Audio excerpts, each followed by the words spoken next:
बिस्मिल्लाहिर्रहमानिर्रहीम। अस्सलाम वालेकुम डियर व्यूअर्स, मैं ये उम्मीद करता हूँ कि आप सब लोग खैरियत से हैं।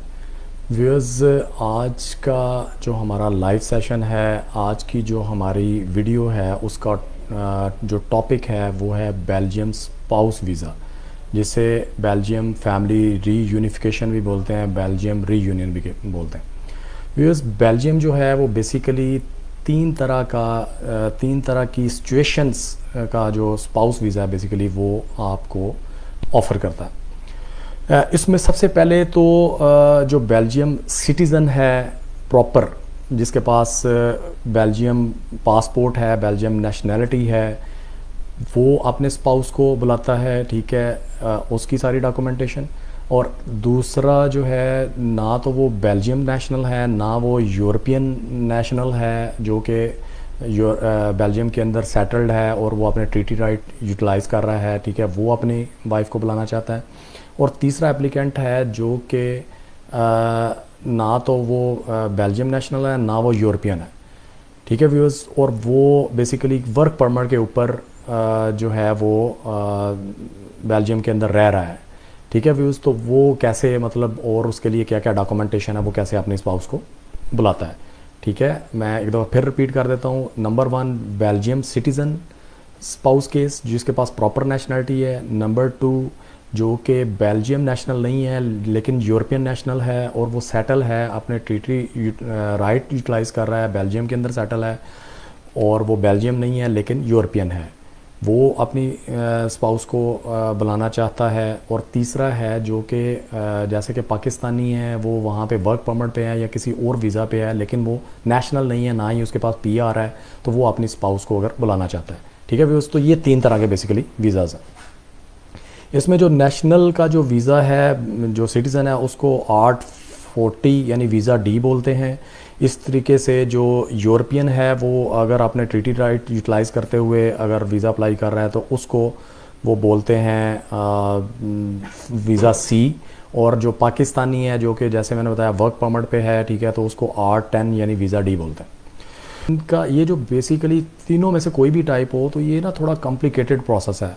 तो सेशन की डिटेल में जाने से पहले मैं आपको ये स्ट्रांगली एडवाइस करूँगा कि कभी भी आप अपना स्पाउस केस खुद ना करें।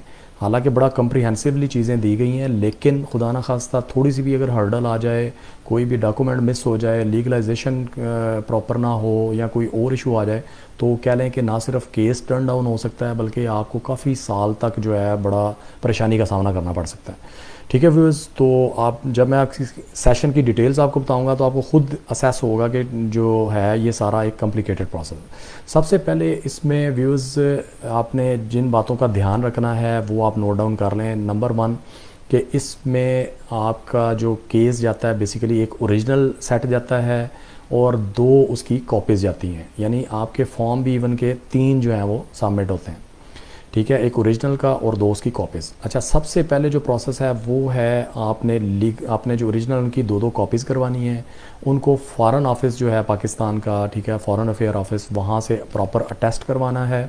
अटेस्ट करवाने के बाद आपका मरहला आता है ट्रांसलेशन का और लीगलाइजेशन का।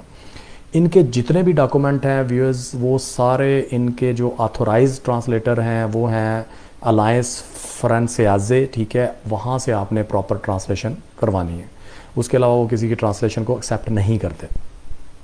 उसके बाद व्यूअर्स आपका मरहला आता है लीगलाइजेशन का। लीगलाइजेशन के लिए आपको अपॉइंटमेंट की ज़रूरत नहीं होती, आप वॉक इन जाके जैरिस फेडेक्स जो भी आपके सिटी में है, आप मिसाल के तौर पे लाहौर के रहायशी हैं, आप कराची के रहायशी हैं या आप इस्लामाबाद के रहायशी हैं, और ये भी नोट डाउन कर लें कि ये 3 ही सेंटर्स हैं। इसके अलावा गुजरांवाला सेंटर हो गया या क्वेटा सेंटर या मतलब और जो सेंटर्स हैं वो बेल्जियम स्पाउस केस के लिए लीगलाइजेशन की सर्विस नहीं देते, ठीक है। तो ये बात आपने ज़हन में रखनी है। लाहौर, कराची और इस्लामाबाद के 3 सेंटर सिर्फ लीगलाइजेशन के लिए ऑथोराइज हैं बेल्जियम एम्बेसी की तरफ से।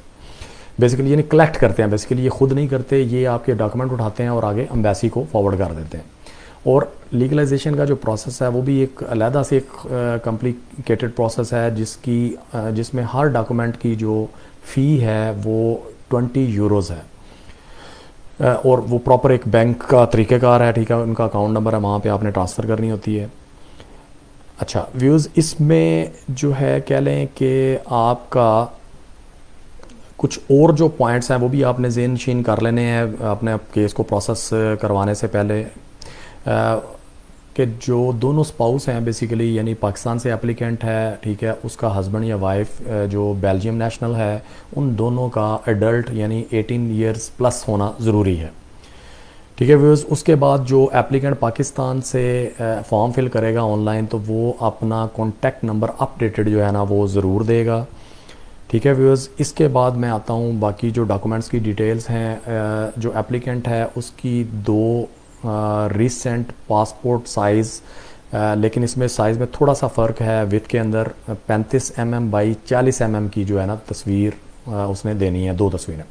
नॉर्मली होता है 35 बाई 45 mm पासपोर्ट साइज़, लेकिन इसमें थोड़ा सा फ़र्क है, ठीक है व्यूअर्स, ये आपने नोट डाउन करना। उसके बाद जो पासपोर्ट है उसके सारे यूज़ पेजेस जो हैं वो आपने प्रोवाइड करने हैं। और आपका जो पासपोर्ट है, चूँकि देखें जो स्पाउस केसेस होते हैं ये नॉर्मली लंबे टाइम के लिए इसके वीज़ाज़ दिए जाते हैं, 2 साल, 2.5 साल, 3 साल, तो कोशिश करें आपका कोई 4 से 5 साल तक वैलिड हो पासपोर्ट। इनकी रिक्वायरमेंट भी है कि जब जितना आपको वीज़ा ग्रांट किया जाएगा, लेट्स से 3 इयर्स का, तो उसके 1 साल बाद तक आपका पासपोर्ट वैलिड रहना चाहिए। तो बेहतर है कि आप 5 साल का पासपोर्ट बनाएं और अपना वीज़ा अप्लाई करें, ठीक है। इसके बाद जो आईडी कार्ड है फ्रंट बैक, उसकी कॉपी आप प्रॉपर प्रोवाइड करेंगे। और आपने एक चीज़ का ध्यान रखना है कि इसमें जितनी भी डॉक्यूमेंटेशन आप अटैच करेंगे वो सारी A4 साइज़ के ऊपर होनी चाहिए, ना तो कोई लीगलाइज डॉक्यूमेंट चलेगा साइज़, और ना ही वो A5 या A3 साइज़ होगा, ठीक है। A4 साइज़ होना चाहिए प्रॉपर। व्यूज़, इसके अंदर एक एडमिनिस्ट्रेटिव फ़ी है, उसकी आपने कंफर्मेशन भी साथ में आपने केस के भेजनी होती है। वो फ़ी डिपॉजिट होती है बेल्जियम के अंदर यूरोज़ में, ठीक है। उसमें थोड़ा सा जो है ना वो बाज़ जगहों पे 204 यूरो लिखी हुई है, बाज़ पे 207 है, ठीक है। तो मैं ये आपको एडवाइस करूँगा आप 207 यूरो जमा करवाएं, ताकि आपको किसी किस्म का बाद में प्रॉब्लम ना हो।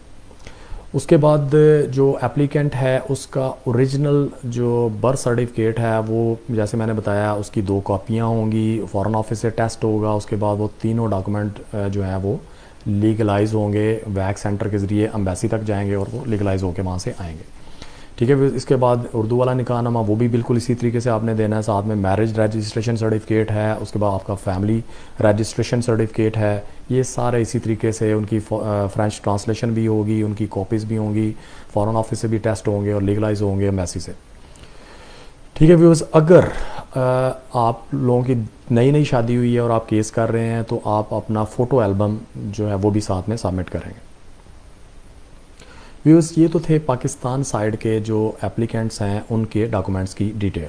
अब जो बेल्जियम नेशनल है उसकी तरफ से भी 4 मोटे मोटे जो डॉक्यूमेंट है, मेन डॉक्यूमेंट है, वो उसकी तरफ से सबमिट होंगे। सबसे पहले उसका आइडेंटिटी कार्ड है, दूसरे नंबर पे उसका रहाइश का अरेंजमेंट है, यानी डिसेंट हाउसिंग अरेंजमेंट होना चाहिए प्रॉपर। उसका जो है अगर लीज़ पे है तो लीज़ के डॉक्यूमेंट लगाएगा, अगर रेंट पे है रेंटल डीड्स लगेंगे, अगर उसकी अपने नाम पे है, रजिस्ट्री है या ओनरशिप एंटाइटलमेंट, तो वो साथ में देगा।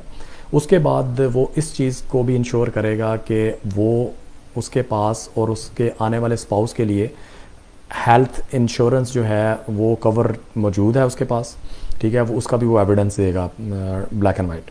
इसके बाद जो है व्यूअर्स, जो आपका सिटीज़न स्पाउस है बेल्जियम का, उसकी जो मीन्स ऑफ इनकम है वो सफिशेंट होनी चाहिए, सस्टेनेबल होनी चाहिए, प्रॉपर होनी चाहिए, उसका भी वो एविडेंस देगा, ठीक है व्यूअर्स। तो ये थे डॉक्यूमेंट जो सिटीज़न की तरफ से लगेंगे।